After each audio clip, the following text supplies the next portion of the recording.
मी तर म्हणेन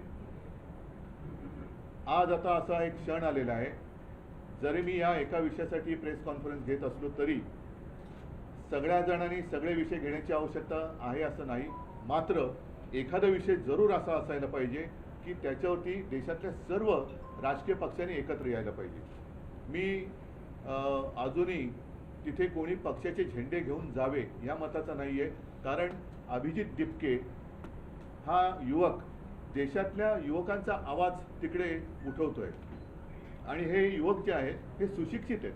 म्हणजे आज सकाळी मी ते सोशल मीडियावरती बघितलं, ते असेल तर भयानक आहे, कारण 20 तारखेला मला वाटतं त्यांनी मोर्चा आयोजित केलेला आहे आणि अभिजित दिपकेने असा एक दावा केलेला आहे की येत्या 20 तारखेच्या आत काही गुंड तिकडे सोडून हिंसाचार माजून हे आंदोलन उधळून लावण्याचा काही जणांचा प्रयत्न आहे। हे फार हिणकस आणि नीच वृत्तीचे लक्षण आहे। एकूणच सोनम वांगचुक आहेत, अभिजित दिपके आहे आणि सगळे जे काही युवक आहेत हे कोणासाठी लढत आहेत?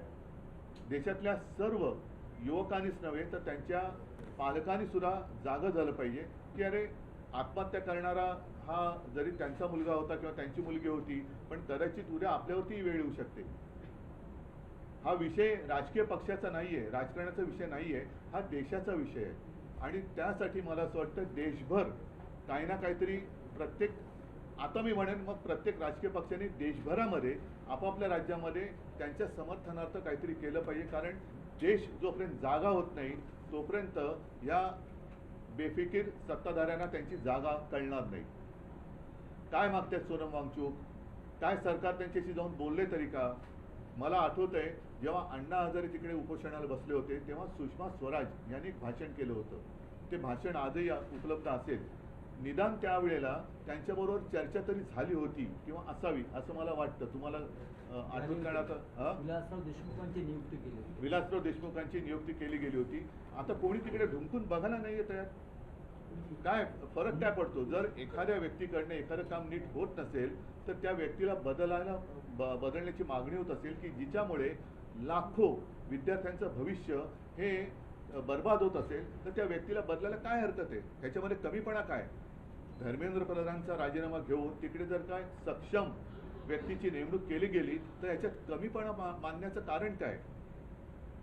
जे विद्यार्थी जागून, आणि मी बघतोय की अनेक पालक सुद्धा अतिशय म्हणजे संतापलेले आहेत, त्यांनी त्यांच्या आयुष्याची पुंजी लावून माझा मुलगा माझी मुलगी शिकली पाहिजे, सुशिक्षित झाली पाहिजे, मोठी झाली पाहिजे, मला शिकता नाही आलं पण माझा मुलगा किंवा मुलगी शिकली पाहिजे, त्या मुलाचं संपूर्ण शिक्षण आणि त्यांची आयुष्यभराची पुंजी ही एका याच्यात बर्बाद होते आणि कोणाला काही पडलेलं नाही आहे। बरं, त्याच्यात आणखीन आता हे बोललं तर पुन्हा महाराष्ट्राचा अपमान होईल असं मुख्यमंत्र्यांना वाटू शकतं, कारण या नीट परीक्षेचं जे काही पेपर फुटीचं केंद्र आहे हे महाराष्ट्रामध्ये होतं। अटका झाल्या, पुढे काय?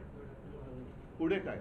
मी एकूण एका पाठोपाठ एक पेपर फुटत आहे, त्याच्यानंतर आपल्या महाराष्ट्रातल्या शिक्षण मंत्र्यांच्या घरासमोर सुद्धा आंदोलनं झाली, तर कोणाला कारभाराची काही चिंता नाही आहे, देशात काय चालले त्याच्याबद्दल काय पर्वा नाही आहे। आम्ही आपल्या परदेशात फिरतो, आम्हीच आपले भाडीचे तट्टू आणून आमचं स्वागत करून घेतोय आणि सगळं काय आबादी आबाद आहे असं भासवतोय, हे मला वाटतं चांगलं लक्षण नाही।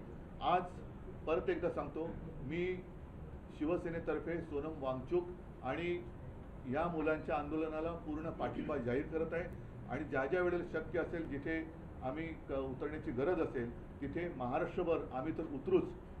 आपल्या माध्यमातून मी देशातील सर्व पक्षांना सांगतोय की आपण देखील आपापल्या राज्यामध्ये, राज्यातील प्रमुख शहरामध्ये या युवकांना बळ मिळेल अशा पद्धतीने काही प्रतिकात्मक असेल, आणखीन काही असेल, हे समर्थनार्थ आंदोलन करा किंवा प्रदर्शन करा की जेणेकरून आजही देशातली युवा शक्ती जी आपण देशाचे भाग्यविधाते समजतो त्या भाग्यविधात्यांना कळेल की आजचे जे भाग्य किंवा दुर्भाग्य विधाते आहेत हे आपल्यासोबत आहेत।